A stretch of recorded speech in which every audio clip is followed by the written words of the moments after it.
Welcome everyone to YANA's Wednesday evening virtual town hall. We have lots of terrific organizations on hand for you to talk about their social justice endeavors and many of the projects they're working on. Before I hand it over to our chair and president, Ken Inadomi, just wanted to say thank you for joining us. I hope you will all consider supporting YANA for our upcoming gala on November 10th. It's our 10-year anniversary. We're still accepting sponsorships. I hope you will consider supporting us. Thank you very much. Your support allows us to provide many of these kinds of programs for free. We kind of follow the NPR model. We make all of our work and programs available to the public, and we rely on the support of generous donors like you to help keep our work going. So thanks very much for joining us this evening. If you know anybody who missed it or wanted to join, these are all recorded and saved for later. And now I will turn it over to Ken Inadomi. Thank you. Great, thank you, Rachel, and everyone, welcome. So we're going to be continuing this theme of fighting inequality. I think this is the fourth in the series, but tonight we're going to look at it from a slightly different lens, and we're going to be really showing examples of how to fight inequality by democratizing access. You know, we talk a lot about diversity, equity, and inclusion, and those are all, of course, essential concepts. But if there is not democratized access to opportunity, to resources, then a lot of those concepts really cannot take root.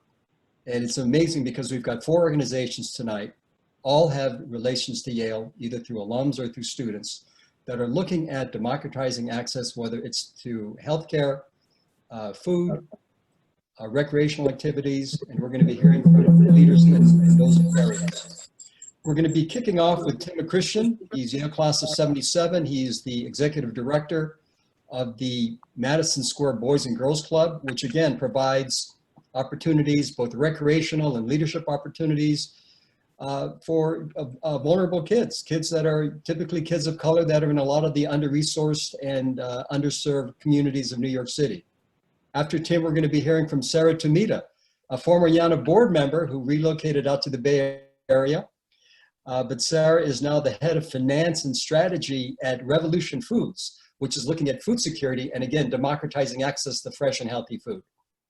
Following Sarah, we're going to have Danny Egol, who is SOM class of 20, who's the co-founder of a really remarkable young organization called NextWork, which is really building community, especially among millennials and Gen Z, across the areas of diversity, equity, inclusion, social justice, and accessibility.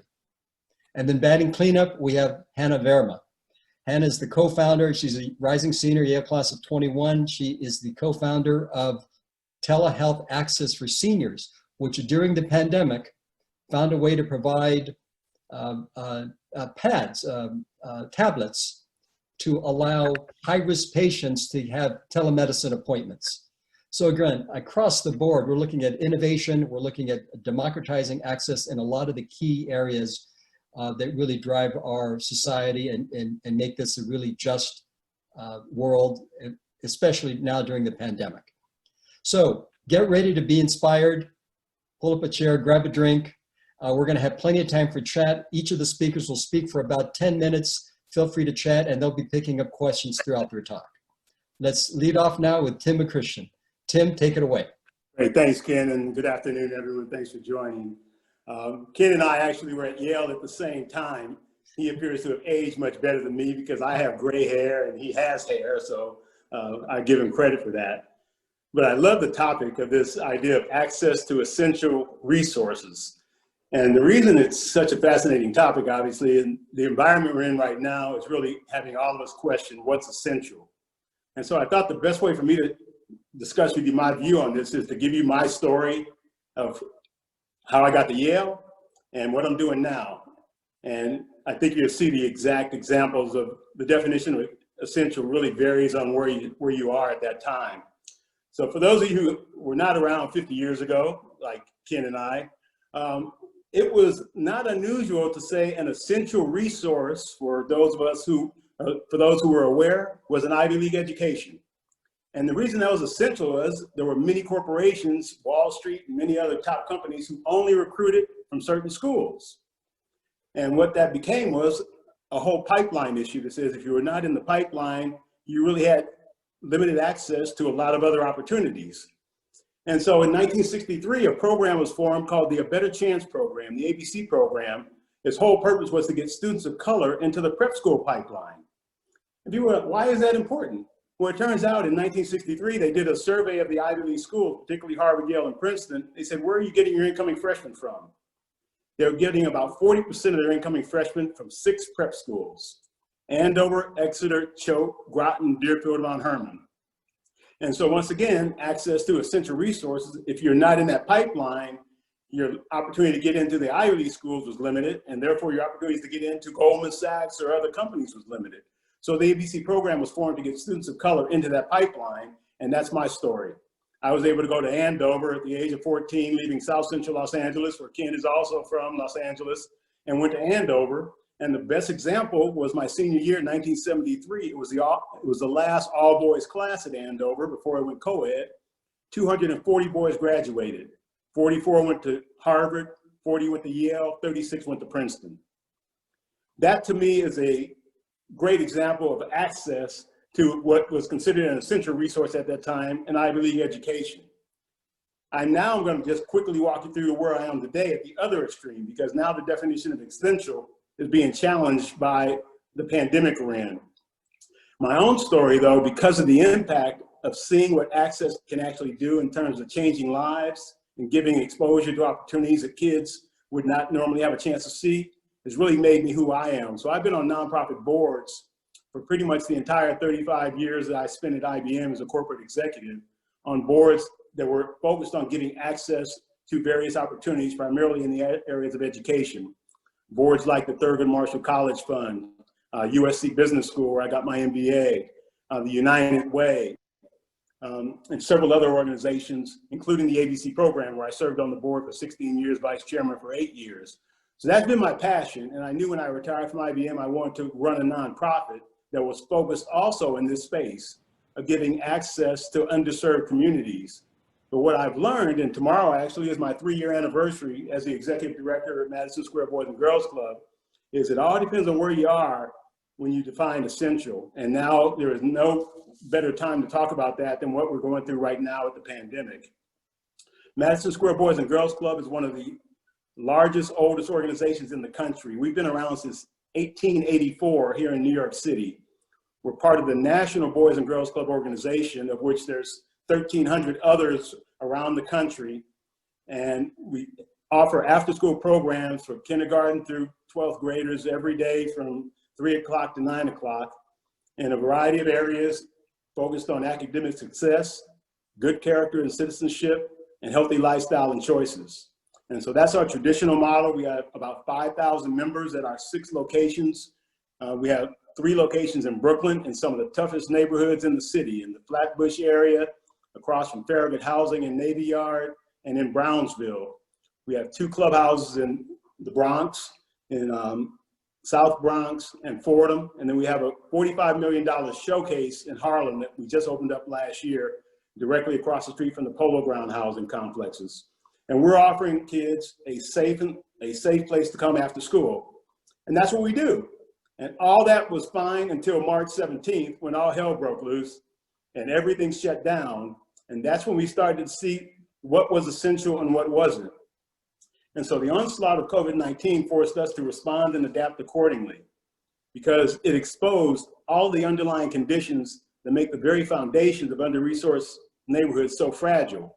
So while many of us were able to easily move home and work from home remotely, or go to our second home in the Hamptons, our communities were devastated. And so during this time, to protect the safety of our members and comply with New York State regulations, we made the tough decision to close the clubhouses. And unfortunately, that's one more layer of security that was taken away from the families who are already dealing with loss of job, health care, and other issues. Throughout the crisis, we tried to be there supporting the community. So when the schools closed, we pivoted and began offering virtual after-school programming to support the members' education and provide needed recreation and socialization opportunities to break up the monotony of this long school day, because all of a sudden they're at home trapped, trying to figure out what's going on and how to get through it. As the summer approached, we realized we needed to reopen. And we went through a lot of discussions with my board about safety, and we were convinced that we could run a limited capacity, social distance summer program for 6 to 12-year-olds. And we had an intensive facilities cleaning process. I have 18,000 masks and hand sanitizers, but we were safely able to open up for the summer to give these kids a chance to get out of the house and begin to at least re-engage in society at some level, although it's a very different environment. In addition, we have a teen population that is, if you're reading the paper these days, you know that's where the action is. The city immediately canceled their summer youth employment program, one of the first actions they took when the pandemic hit. And that's 75,000 teen workers that were not going to have a job. I took a proposal to our board that said that's not acceptable. So we agreed to have our own teen employment program that we ran at our 6 clubhouses during the summer. But then the city came back with a reduced capacity summer youth employment program, and we employed about 130 teens through that. Here's where it gets interesting though. After speaking with our families about how we can help, we learned and kept hearing this term, food insecurity. And it came up again and again as a critical need, because most of our families are living at or below the US federal poverty guidelines. And so again, when we talk about essential resources, things that those of us on the phone likely take for granted, we realized that food insecurity was devastating our community. And so what we did at Madison, we immediately launched weekly food pantries at all 6 of our clubhouses. We handed out over 14,000 bags, large bags of healthy produce and non-perishables weighing over 400,000 pounds from early April until the end of August. And this is at a cost that we paid out of our pocket of over $10,000 a week. And we wanted to continue to run that, and we actually are going to continue to run that during the school year, because this issue of food insecurity is now highlighted and it's not going away. The success of the summer activities gives us the confidence to open up right now. And actually, as of yesterday, which was the first day of school for many students in New York City, we now are offering our facilities as remote learning centers for students in this hybrid learning model, where they're going to their school 1, 2, or 3 days a week. Well, on those off days, parents say, where do you expect my 2nd, 3rd, 5th grader to be if I've gone back to work, hopefully? And so they get assigned to designated learning centers from 8 o'clock to 3 o'clock, and all 5 of my locations are now supporting that model for these kids who are now trying to figure out what they're supposed to do. Imagine your first day of school yesterday as a 3rd grader, 1st grader, or kindergarten, and it's at a remote learning center that's not even your school, and your teacher's not even there. They may be on your iPad, if that, and turns out that wasn't even the case. And you also contrast that with wealthy families who are doing what's called private teaching pods. They're hiring teachers and they're getting 3 or 4 of their neighbors' kids together for private learning. That's not an option. That's not a resource that's available for my kids. In addition, we're offering teen programs, and that's going to be a combination of in-person at our clubhouses after 6 o'clock when we have the capacity, and also virtual programming for teenagers, because again, we know this is the population that you cannot overlook. Unfortunately, we were reminded of how important this population and the need to pay attention to teens is, because 2 weeks ago in Brooklyn, a 17-year-old member of our Smilo clubhouse was shot in the back of the head and killed. And again, it was a terrible reminder that teenagers have a set of needs that must be met. You have to talk to them, you have to give them vision, you have to show them hope. And that's really what our principles are built around at the Boys and Girls Club, but we just have to now pivot to offer it in this unstructured environment. And if it's not an in-person relationship, then I need to form that relationship virtually. So I think that was what I want to share was, again, everyone at YANA, which is great, has already committed themselves to the nonprofit sector in some way. And I think that's a great step, because we all have, and you know, my daughter's on the phone, she knows the tuition that we paid at Yale. We all have bills to pay, and the nonprofit sector often isn't attractive for that reason. But we also know that if you really want to follow your heart and your passion, the impact you have in this sector is rewarding and cannot be measured in terms of dollars and cents. And my own personal story is really this coming from definition of extreme resource opportunity to poverty, and how do you address that through programs like what I'm doing today. So that's what I want to share today, Ken, and I'd like to open it up if there's any questions or feedback that I can give on this.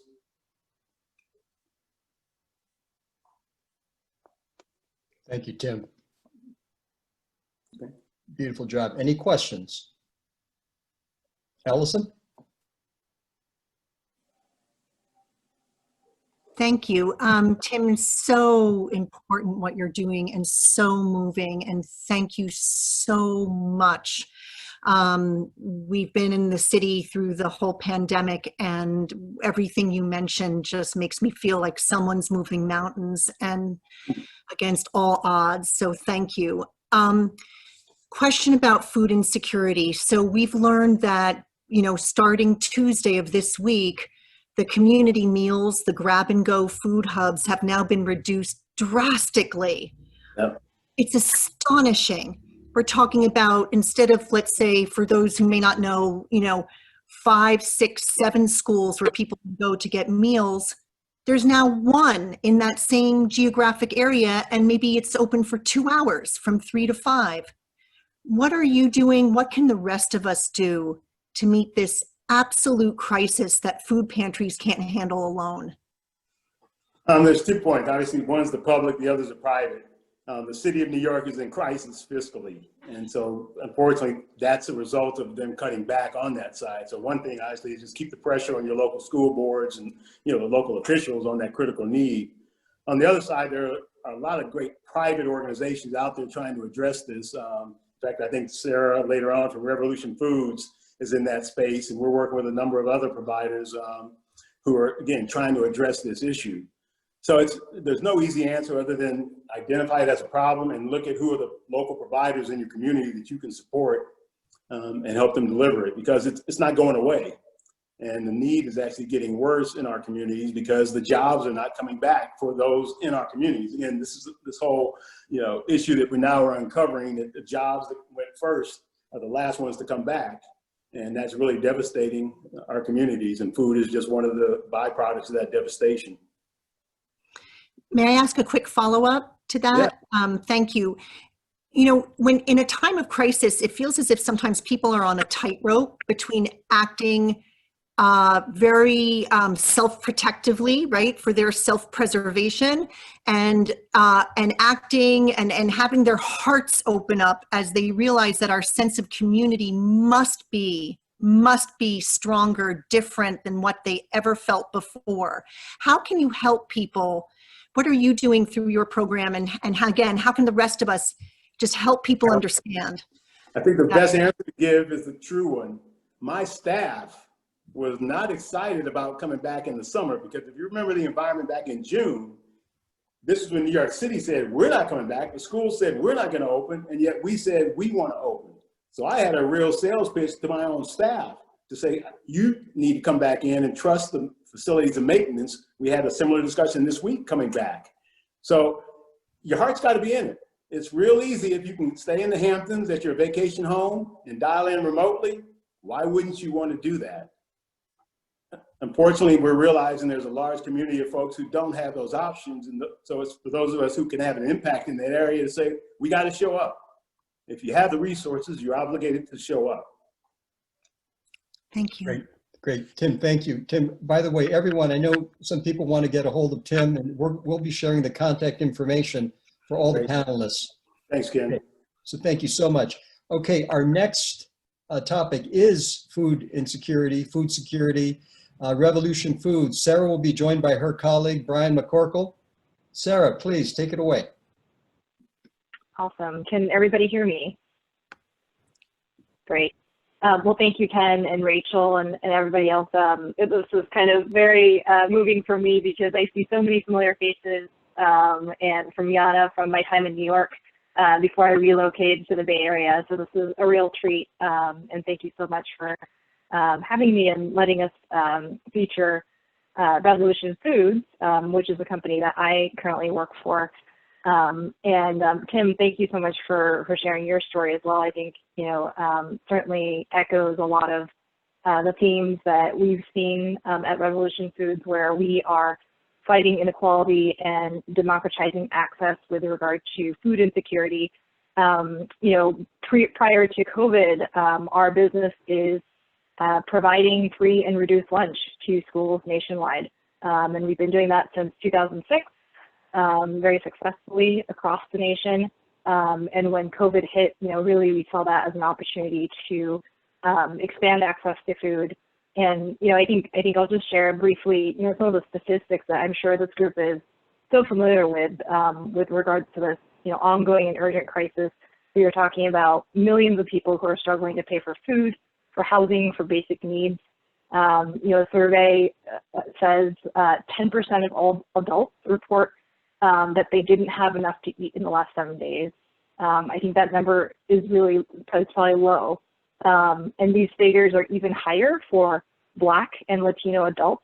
19% of Black and 17% of Latino adults reporting this hardship, compared to 7% of white adults. And so I think, you know, these inequities obviously also reflect the long-standing inequities stemming from structural racism. And, you know, for example, such as Black and Latino people disproportionately work in low-paying industries with deep job losses during the recession. And so I think we're seeing a lot of that compounding. And finally, even more alarmingly, the data shows that 9 to 14% of adults with children report that their children sometimes didn't even have enough to eat in the last 7 days because they couldn't afford it.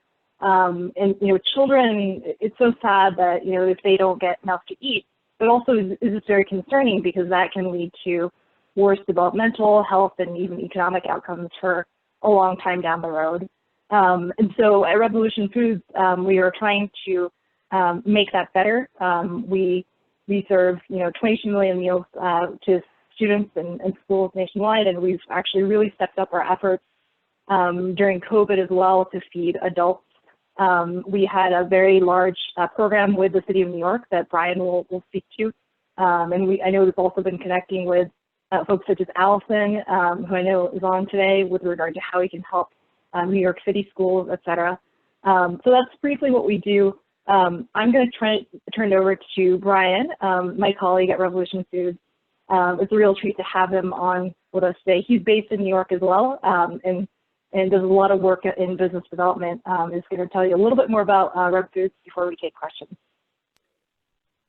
Sarah, thank you so much. I don't think anything gave it away that I'm a big New Yorker or anything, but one of the biggest things that I want to thank first and foremost everyone on this call for having me here today. Being with the Revolution Foods, especially this year, has really been interesting, mind-blowing, and I would say very rewarding. As Sarah talked about, the organization really focused on K-12 feeding, but as the pandemic hit, the organization was able to pivot because of being able to design and produce a flexible meal set that's unitized. And for a lot of folks who may not have that kind of background, because of USDA safety concerns, no one wants to do congregate feeding. No one wants to be, you know, having their food next to everyone else's, because that's not safe. One of the biggest things that we were able to do as an organization, because, you know, wellness to that food nutrition is huge, is make the case so both students, adults, seniors, as well as homeless populations, the folks pre-COVID who had the most risk to non-nutritious meals, who were already food insecure, something that we already touched on, the biggest populations at risk, they deserve dignified, healthy, nutritious meals. And one of the biggest reasons why they weren't able to get it was because of cost. But with the USDA, with government, with waivers, we're able to partner with a number of organizations who pre-COVID didn't have these kind of flexibilities or these kind of ability to get this nourishment, these amazing unitized meals. Now they have that ability. One of the biggest things is not just in New York, but across the nation, from San Jose to New York City to San Francisco, all the way down to New Orleans, and with World Central Kitchen across the United States, we're serving millions upon millions of meals. And these last couple months have been very interesting because when you look into some of these across the nation, some of these food pantries and some of these food banks, they are getting folks meals that are accessible. And with that, we're looking at feeding a person for less than $4 a day. And when you really break down what that looks like, we're talking possibly Pop-Tarts for breakfast, a cup of noodles for lunch, right? A bag of potato chips, a tuna can, and some crackers for supper. I'm going to pause for a second so we can really think about that as a meal. And then I'm going to also throw in another term in there, food exhaustion. Imagine having to eat that every day for 15 days or longer, 30 days, a month of just that kind of rotation. Where's the dignity in that, right? With what COVID has done, it's really peeled back the layers to have us understand that not only do people need to be fed, but the dignity in having a hot, delicious, fresh, nutritious meal really makes it or breaks it for everything else that folks have to worry about. When you look at adult populations, the unemployment rate is so high. How are they going to figure out childcare? For students, quality education. Tim, you touched on it today, right? Schools closed down. What kind of enrichment are they going to be able to get every single day while they're not allowed to go outside? When you look at senior populations who are now completely disconnected from their families, or worse, they have to video chat with maybe a registered nurse helping them. That's very hard to do, especially on top of having to eat tuna fish and crackers for supper. That's not something that people want. And one of the biggest things that the Revolution Foods team has been able to do, and I'm really proud to be a part of this team, is it's not just about getting the food out there, but it's also about making sure that people have the access, the know-how, right, to work with some of these food banks, food pantries who are also underfunded. And being able to take advantage of some of the waivers, as well as some of the government and federal funding to add more into their operations, has been a big plus and a big push to making sure that it's kind of a two-prong positive outcome for any organization, where you're getting these healthy meals, but also you're able to add revenue into these operations that allow every single organization to do more, have more impact, right? Feed more folks, but also provide that enrichment that so many people need.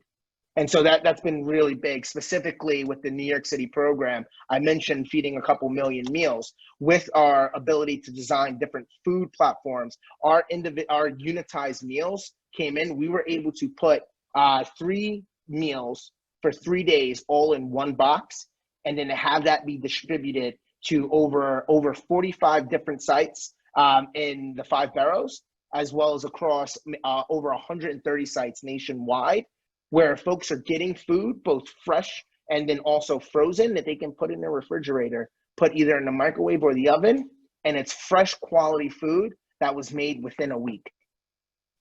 And that's just something, that's just something that not a lot of folks can talk about. And when you're looking at the types of food that people are getting, when I'm talking about that hearty, hot, delicious meal, we're not just talking about mac and cheese and chicken and biscuits. We're talking about a meatball sub, jerk chicken, stuff that grandma used to make, that things that students are familiar with, that they know taste good, and that's going to fill their belly. So when they're focusing on math that's online, or having to read a book, or zooming into their classroom, right, they're not going to have a sugar crash. They're not going to not feel nourished. They're going to have that ability to stay focused and be the best version of themselves and be the most productive that they can be. And I'm just going to leave it on that one. One of the biggest things, and everyone here has seen it, because we watch the news every single day. We understand everything that's going on. But a lot of what the organization is trying to do is provide that citywide wellness across the nation and get access to meals to every single population.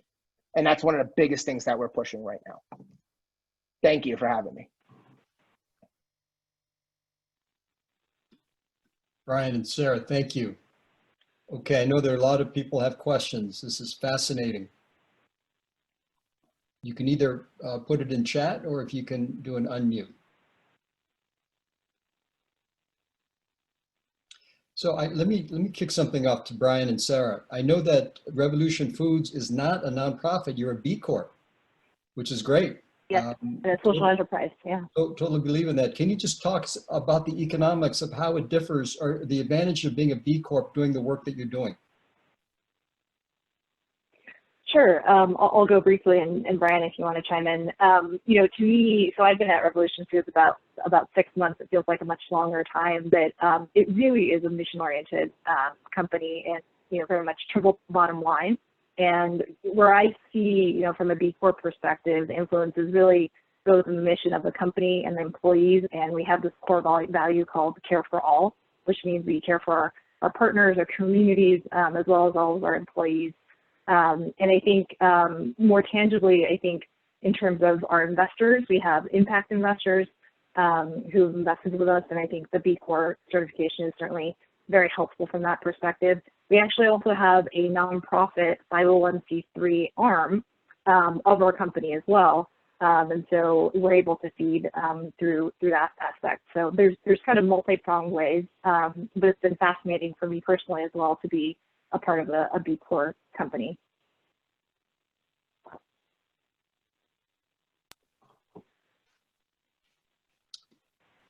Okay. Any other questions for Sarah or Brian? I know that things will bubble up and we can, I know people will be back in touch maybe at a later time. So thank you both so much. Our next speaker is Danny Egol. Danny, as I mentioned, is the co-founder and the executive director of a nonprofit that is focusing on building community with the notion of accessibility. Danny, this is such a timely topic. Please take it away. Great. Thank you, Ken, and thank you, YANA, to have me. I'm really excited and honored to be here. I am going to talk to all of you a little bit about the story behind Inclusion NextWork and what we're up to. And since I am an SOM alum who's only graduated a few months ago, I have brought some slides because business school taught me that you must have slides when you come to gatherings, even if they're virtual. So hopefully you'll bear with me and I'll share those with you just momentarily. I'm just going to share my screen here. All right. Great. Can everyone see the slides on the screen? Great. So Inclusion NextWork, or INW, is a nonprofit whose mission is to connect, support, and elevate the next generation of ideas, leaders, and communities. And I'll talk a little bit about ideas and why this is our mission in a second, but to give you a little bit of background, when I graduated college in 2013, I worked my first job out of school at an organization called Cook Ross, which is a diversity, equity, inclusion consulting firm based in Washington, D.C. And I loved the work that we did there. We worked with organizations of all sizes and types, from Fortune 500 companies, hospital and healthcare systems, universities and institutions of higher education, nonprofits, government entities and agencies. But one of the things that I noticed over my 5 years there was that a lot of the work, whether it be the strategies that were employed, the content that was delivered, or just the general approach to how we build community across difference, didn't really resonate with me as a young person. And in a fit of irony, I was at a conference one day with two of the folks who eventually became co-founders of the organization on a session about, quote unquote, managing millennials. And none of the panelists at the session were millennials themselves. There were probably about 200 folks in the conference when we could meet in person at that time. And when they asked us to raise our hands if we identified as millennials, myself, the two other co-founders, and about 10 other people out of over 200 raised their hands. And we had this moment where there felt like this dissonance between the fact that millennials and Gen Zers represent the two most diverse generations, demographically speaking, that have ever existed. And anecdotally, we know that these values of inclusion, diversity, equity, accessibility, and social justice that comprise this model, which I'll show here, there was this gap between those of us who really cared about it and our actual access to organizational opportunities and leadership roles in communities where we could actually affect change through the lens of these values. And so we created this organization to be a hub for other folks that wanted to think about building communities in a generationally relevant way, but in a way that is intersectional. So thinking about Dr. Kimberly Crenshaw's framework of intersectionality, that we are multiple things at any one given time, and there may be a compounding impact, particularly in her research was about the experience of Black women who were marginalized by their status both along lines of gender and along lines of race. But if we extrapolate from there, there's so much about what makes us who we are. And we were looking to create a space where we could really honor the whole person in a way that allows us to connect to others differently in a world that right now seems so polarized. And so for us, we've created this community of practice, particularly for millennials and Gen Zers, because we will comprise 75% of the global workforce in the next 5 years. And so as we're thinking about leadership and what it looks like, we want folks to be going into various organizations, not just to be the chief diversity officer, but really to democratize where ideas, values sit and how they manifest. And so for us, we are looking for people from all backgrounds who are really committed to advancing this work. And so these are pictures of some of our community members from an inaugural summit that we did last year in Washington, DC.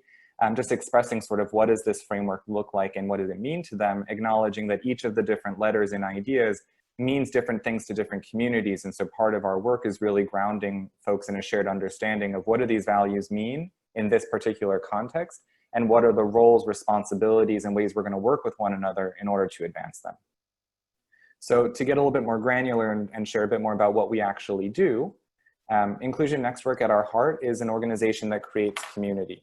So we're under we operate under the principle that relationship building is the building block of social change. And that if we can connect leaders who are personally and professionally committed to advancing ideas, then we can collectively advance a world based on these principles together. And that too much of the time, folks that really care, whether they are teachers, sanitation workers, caregivers, engineers, are siloed. That they may feel alone, they are structurally or organizationally situated in a team of one. And so in many cases, a lot of this work fails to really resonate because it's done in silos or by single champions. And it shouldn't just fall on the chief diversity officer, for example, to really carry forth this work. And so for us, one of the key things we do is build community through programs and now mostly virtual convenings as a way so folks can really connect with others in similarly situated spaces and process their challenges together. We also help grow next-gen leaders. And so by that, we mean that we have leadership development programming, particularly geared towards millennials and Gen Zers, recognizing that in order to repair a highly polarized society, we need bridge builders who can lead and collaborate across difference. And so an example of a program that we're currently running is what we call our Ideas Roundtables, which convenes over 35 people from across the country and actually Canada and a few countries in Europe that meet every month for 2 hours to brainstorm particular challenges, experiences, questions, and opportunities related to ideas in their world. So this could be, my organization is trying to figure out what is the appropriate response to the murder of George Floyd, or there's a lot of emotional burnout right now given the multiple intersecting pandemics and we don't know how to support our people. Or I have a particular family member who votes along a different political affiliation than I do and I'm not sure how to connect with them. Or I want to find more meaning in my personal or professional life and I'm looking for ways to do that. So the spectrum of questions that people are engaging with can really vary.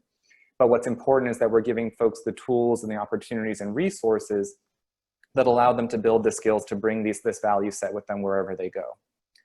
We also help elevate new perspectives. And by that, we mean that millennials and Gen Zers bring an immense amount of new insights and energy into these struggles that we've inherited, particularly around racial justice, around climate change, around socioeconomic inequality.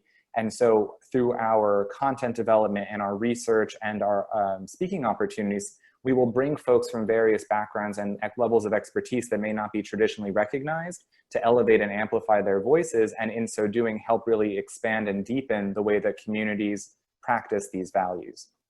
And then lastly, we partner with organizations as a consultant to really use a next generation team model that helps organizations think through how do we provide a culture, system, structures, and policies that move us sort of beyond the 101 of like, what is diversity, thinking about things like unconscious bias, which are important, but unless we're really thinking holistically about systems and structures, no matter how incredible a training session is, if you're going back into an organizational or community structure that doesn't support new ways of being, that's how sort of systems become entrenched in in the old behaviors. And so our work is really about helping organizations to productively deconstruct some of those collectively, and rather than sort of solely acknowledge or try to solve the problems of the past, build a new future that really embodies these ideas, values in terms of who's represented, how things get done, and the ultimate goals and objectives and the ways in which they're set. So just briefly, this icon gives you a little bit of a sense of how we structure the work that we do, and it really anchors what we do in these buckets of community, resources, and opportunities. The teal blocks in the blue, in the middle, excuse me, are the things that if you are a young person, so no offense to anyone who's more tenured in their life or in their professions, but who identifies as perhaps a boomer or a traditionalist, or a member of the silent generation, you would want to be looking at the navy blue bubbles, because these are the things that you can get from the experience of our community. So you can get an experienced talent pool of leaders with diversity of backgrounds, experiences, and identities. Whereas if you are a millennial or Gen Zer and you're looking at the teal bubbles, these are the things that our community and our work brings to you. So a powerful personal and professional support network of ideas-minded folks, research tools and content to enhance learning as well as personal and professional growth. For folks that might be employers or in other generations, insights into the perspectives, experiences, and needs of younger generations and how to better partner with them in a constantly evolving work environment, and I would say an increasingly uncertain one as well. And so these kinds of anchors for us in community, resources, and opportunity allow us to think as a community how we're going to co-create a future that is more just, that is more accessible, that is more equitable and more inclusive for everyone. And so for me, it's an honor to be able to work with this group of folks and others across the country in really thinking about how do we build communities differently, given that if nothing else, this moment, you know, the world is literally on fire in so many different ways that we have an opportunity to redesign how we connect with one another. Because if I can't see you for who you are and you can't see me reciprocally, how can we begin to address things like climate change or any of the other entrenched problems our society and our world is facing? So with that, I'm really excited to be able to answer any questions. I would also be more than happy to connect after this. As you can tell, I get very passionate and excited about these topics and can talk ad nauseum about them.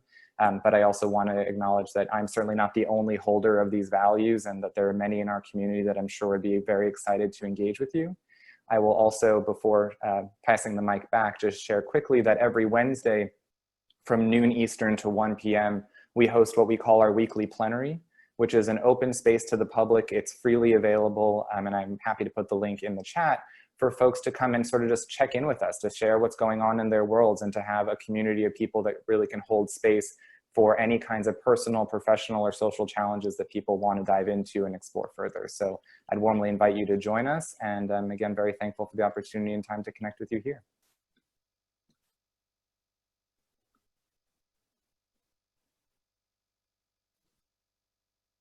Danny, I've got a question. This Sure. work is so important. Are there any other groups that you're collaborating with that you can, you know, just this is a heavy lift. Are there others that you can share this with? Yeah, I mean, the nice thing about the work that we do is that there's this sort of mutually reinforcing revolving door between individuals who are passionate about this work and may have affiliation to other groups, or organizations who want to bring us into the organization. So for example, a lot of the clients that we now work with are the organizations that members of our other community and leadership development program brought us into, and vice versa. So when we have client partners, they will then send their folks to our other programs. And so there are a lot of really amazing organizations out there that have been partnering with us in this way. One of them is the Consensus Building Institute, which is a nonprofit in Boston that does a lot of work around conflict mediation and negotiation. We have a lot of strong ties to folks that are in the DEI world, professionally speaking. And so our deep ties to that network also helps us expand the work, because we're certainly not the only organization, nor should we be, that's doing this work. And so we've sort of found our niche in thinking about this work intergenerationally, but by no means is that the only boundaries through which we sort of operate. And so there's certainly a lot of folks out there. And there's a lot of people that I'd be more than happy to connect you all with if you're interested in learning more.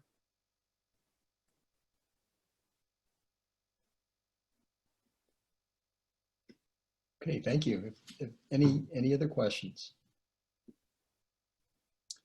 Okay, let's now transition to Hannah and Akshi. They're the co-founders of a remarkable telehealth, telemedicine access organization that again sprung out of the pandemic.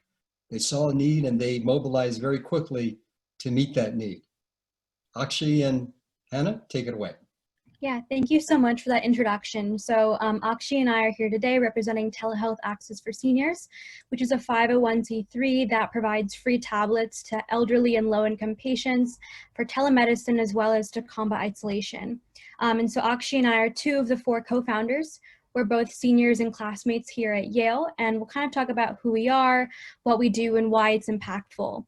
So kind of the origin and how this grew about was at the start of the coronavirus pandemic, healthcare providers made a very rapid transition to telemedicine because in-person visits weren't safe for patients or providers, especially when PPE was low.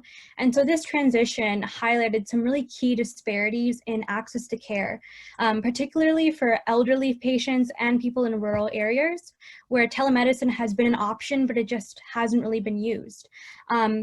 And so I first realized kind of the barriers to accessing telemedicine for low-income patients when my younger brother, Arjun, and I overheard our parents, who are physicians, talking about how a lot of their older patients didn't have iPhones or iPads, and so they wouldn't be able to access virtual appointments during the pandemic. And so Arjun had this idea: why don't we collect some old iPhone 5s and 6s from around our house and give them to our parents' patients? And 3 and 4 devices later, we kind of figured this could actually help solve the gap in access to telemedicine across the country. And so I reached out to Akshay, who is my classmate here, who has worked extensively in volunteering with elderly populations and has worked to reduce inequities across New Haven, who I thought could really help us expand this initiative. And so I realized there's a few key communities that can really benefit and who need telemedicine. And so kind of what we focus on are first people living in rural areas. So for them, traveling to see a physician is a monumental task. Driving to see your PCP can take up to 2 hours in rural areas. And so preventive care is often pushed to the side. And that has resulted in higher rates of obesity, younger mortality, diabetes, et cetera, in rural populations. Second, this problem is really magnified for the elderly. Over half of elderly adults suffer from 3 or more chronic conditions. And so older adults who have mobility issues, again, push off their healthcare appointments because it's really inconvenient to get in a car or find transportation and leave your house to go see the doctor. Third, COVID has also had a very disparate impact on the veteran population, which disproportionately suffers from PTSD and different psychiatric conditions. And so we'll get more into this, but kind of what we're really focused on is bridging and improving access to mental health services. And lastly, patients of color obviously have suffered enormously from COVID. And so these 4 populations are really who we are trying to help. And so this makes telemedicine a very attractive option to people who are suffering from these disparities in access to care. And using a smart device is a really great way to virtually visit your doctor. But unfortunately, telemedicine really had not become mainstream until literally spring 2020. Lack of insurance coverage for these virtual visits and provider skepticism kind of caused this, as well as people having low digital literacy. Many of the seniors, for example, have flip phones and don't really know how to use tablets, yet they have the greatest to gain from using telemedicine given that they have so many chronic conditions. And so with access to telemedicine, people can see their doctors during their lunch break. They don't have to take time off from work. And so this ensures that preventive care is not forgotten and that conditions remain manageable. And so the pandemic brought all these, issues to the forefront of Akshay, my brother, and Siddharth's lives. And so we realized that telemedicine could now become the norm. And so Akshay is going to kind of talk about what we've done to solve these issues. Yeah, like Hannah mentioned, my name is Akshay. I'm also senior at Yale here with Hannah. So now that Hannah's kind of talked about the importance of telemedicine and why it's really important, I'm going to sort of explain what our organization does and how it works. So after Hannah and Arjun had the initial idea to start collecting old devices in Florida, we realized that we could really expand this initiative likely across the entire country. So Hannah reached out to me and I reached out to my friend Sarth, who's another one of the co-founders, and we started to think about all the ways that this organization could really benefit patients. So we realized that not only could we collect devices, but we could collect funds to purchase brand new devices because Android tablets can cost as little as only $70 or $80 in Amazon, and they're well-functioning tablets. We also then figured out which populations were the most in need, as Hannah talked about before. And we figured out really what's important to these populations. So as Hannah mentioned before, mental health is a really big crisis now with the coronavirus pandemic, particularly for veterans. So for example, we donated about 30 devices to homeless veterans in San Francisco that had not been able to access their therapy appointments for over 3 months during the coronavirus pandemic. So we have really looked to figure out sort of which populations are the most in need and then tried to make a real difference through doing that. So sort of to talk through our impact and sort of the way that this works, essentially, we both reach out to clinics that are in need and try and figure out how many devices they might need, as well as clinics contact us now that we've sort of had this pretty big reach. So we have volunteers in 26 different states, and we have 375 volunteers right now. And basically what happens is that the clinics identify patients that are either currently unable to access telemedicine because they don't have a device, or want to access telemedicine but have never been able to because they don't have a device. Once the clinics are able to identify these patients, we step in and say, okay, well, we can actually provide the devices. In addition to providing devices, we actually offer a multitude of other services. We have educational guides that actually walk the patients through how to set up their device. So for example, if someone is getting an Apple device from us, it comes in a Ziploc bag with basically a printout guide that says, here's how to make an Apple ID, here's how to set up your device, here's how to go through all the steps, and then it even has telemedicine specific guides. So for example, many of us at Yale are familiar with the MyChart platform. So we have a MyChart guide that's going to walk them through how to do that. We go even one step further. So if a patient has trouble, we actually have a full service tech support line that they can call, and that's entirely manned by volunteers. We have found this to be really impactful because we're actually able to take patients through the entire process. So we're providing them a device, we're providing them the educational resources, and then we're providing them tech support. I had a really unique opportunity yesterday to actually talk to a veteran from Philadelphia and talk to them through the tech support line. We found it to be really impactful, and Hannah's showing a couple of pictures right now of a couple of different drop-offs we've done. So across the nation, we've donated about 2,500 devices. We're in 26 different states, like I mentioned, and we have 375 volunteers. So from a clinic perspective, the way that this works is that clinics contact us for devices, or we contact clinics.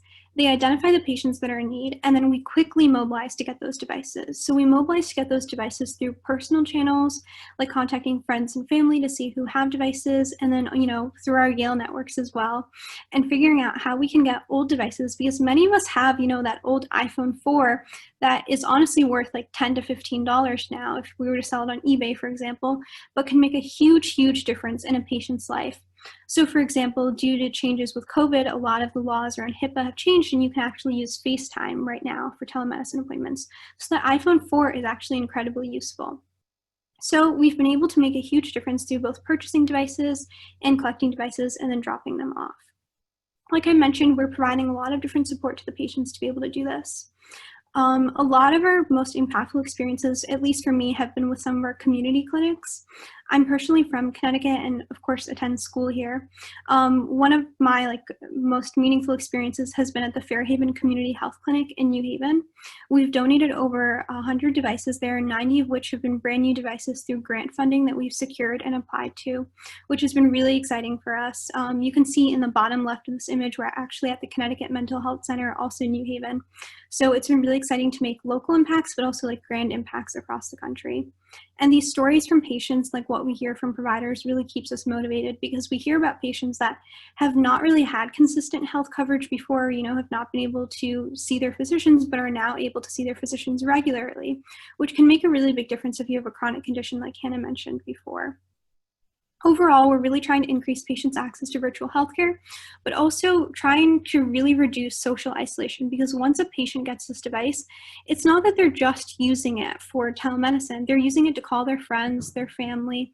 They're getting in touch with a lot of their people. Some of them will even call and say, how do I make a Facebook account? So they're definitely connecting with others. If anyone's interested in helping, a lot of things that people do with us are actually run donation drives in their communities. I think that Ken is probably going to share our contact information, but we'll definitely share our website as well. And thank you all so much for listening.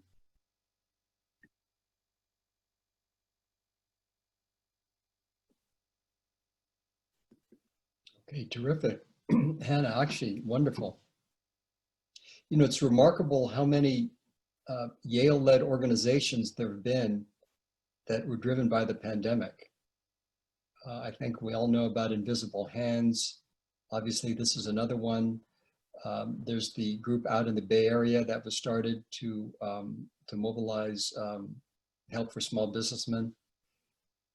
Just a wonderful kind of ecosystem that has sprung out. Okay, any questions for Akshay and Hannah? I have one question, Ken. Yes. How do you handle the cost of cell phone service or internet service? I'm just curious about that because that could be a barrier. And I'm sure you've covered it because you've covered everything. So. Yeah, so we don't provide cell service. The way we go about it is we have guides on top of the device setup guides that kind of explain to the patient how to access Wi-Fi for free, whether it's talking to your cell service provider about getting a free hotspot for telemedicine, or using the free hotspots that are offered by Xfinity. I know a lot of veterans get benefits that allow them to get subsidized Wi-Fi as well. I think we're still trying to figure out potentially how to get cell service to more rural patients, but for now we're kind of trying to teach individuals how to utilize a lot of the free resources that are honestly not really well known to patients so far.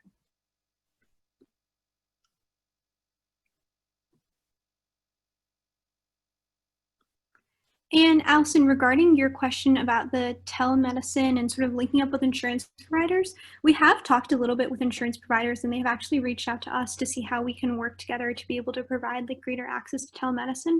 So we haven't worked with like the particular insurance provider that I think that you mentioned, but we are trying to, you know, increase our partnerships as well.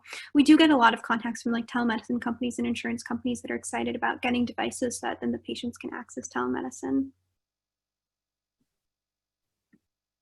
Thank you.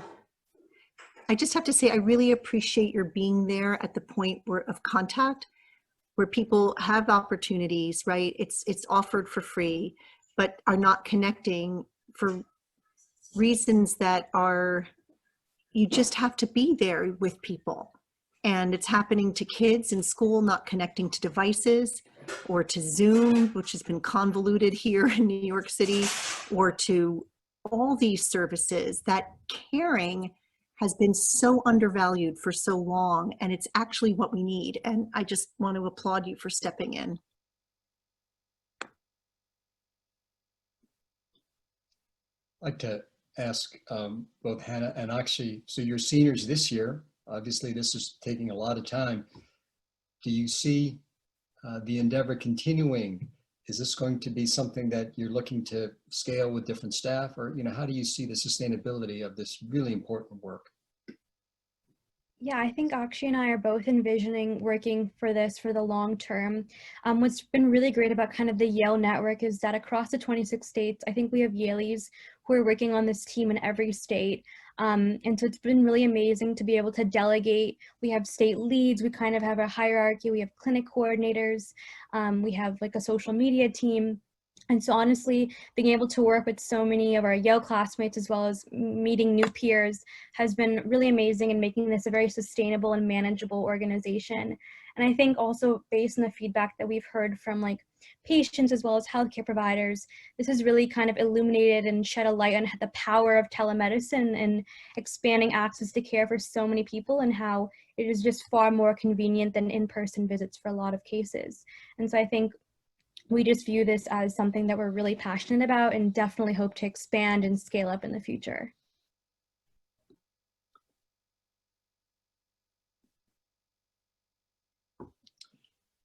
Okay, well, on that note, here's a question from, go ahead and take this question from Don Roth. Yeah, that's a really good question. I think the name of our organization can be a little bit misleading. We actually titled it, you know, right when we started. I think we primarily focus on the elderly population because they tend to have like the most difficulty accessing telemedicine. But sort of as the pandemic has gone on, we have expanded quite a bit. So if we hear about like low-income patients that don't have access to telemedicine and need devices that, you know, are not necessarily seniors, we definitely do try and provide devices for them. So for example, like the Fairhaven Community Health Clinic that I mentioned before, not all the patients that we provided devices to were just seniors. But yeah, I definitely see where that comes from because the name can be misleading.